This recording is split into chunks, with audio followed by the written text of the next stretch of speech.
Hello बच्चों, welcome to our YouTube channel. जैसा कि आप सब जानते हैं, क्लास 11 पॉलिटिकल साइंस में एक नया टॉपिक ऐड हुआ है जिसका नाम है electoral reforms in Indian politics. ये टॉपिक बेटा आपके चैप्टर इलेक्शन एंड रिप्रेजेंटेशन में ऐड हुआ है। तो देखो, इस टॉपिक में एक्चुअल में पढ़ना क्या आपको ये। बेटा, इस टॉपिक में आपको सिर्फ ये पढ़ना है कि हमारे इंडियन पॉलिटिक्स में क्या क्या रिफॉर्म्स लिए गए हैं हमारी इलेक्शन सिस्टम को थोड़ा सा इम्प्रूव करने के लिए। ठीक है, तो बहुत ज़्यादा बदलाव हो चुके हैं सिस्टम्स में। तो पहला बदलाव तो ये है कि अब हम लोग, ठीक है ना, अब हम लोग ईवीएम तो यूज़ कर ही रहे हैं। हम लोग इंडिया में इलेक्ट्रॉनिक वोटिंग मशीन तो यूज़ कर रहे हैं, उसी के साथ साथ इस ईवीएम में आपका वीवीपैट भी अब आपका आ चुका है। अब सवाल ये है कि ये वीवीपैट होता क्या है।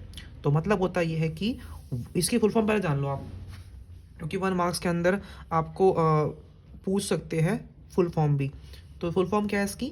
Voter verifiable paper audit trail. अब ये तो फुल फॉर्म है। अब सवाल होता क्या, होता ये कि सपोज़ कि आपकी मशीन है, ठीक है, मशीन में अलग अलग इलेक्शन सिंबल्स हैं, उनके नाम हैं।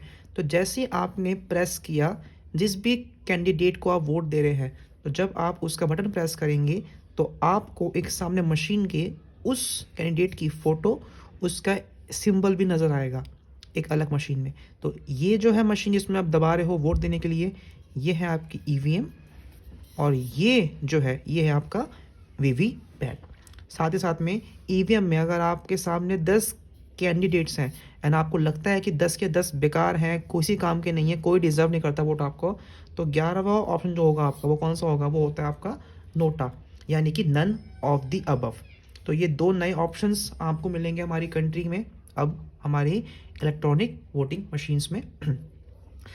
साथ ही साथ अब रिस्ट्रिक्शन लगा दी गई है एग्जिट पोल्स पे, plus ceiling on election expenditure. मतलब एक लोकसभा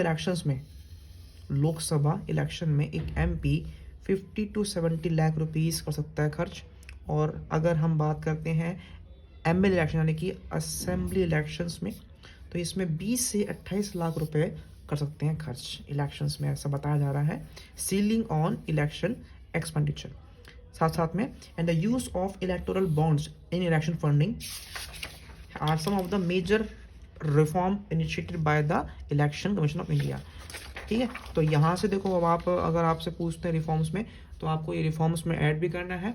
2 से 3 रिफॉर्म्स आप यहाँ से लिख देना, प्लस यहाँ पे आपकी 1 मार्क्स बनेंगे, फुल फॉर्म्स बनेंगी। ये मतलब टॉपिक ज़रूरी है आपके लिए, ठीक है ना। और इलेक्शन कमीशन ऑफ इंडिया आप सभी जानते हैं आर्टिकल नंबर 324 के अकॉर्डिंगली बनाया गया है। तो ये आपसे पूछेंगे और आप इसको लिख के आना ज़रूर।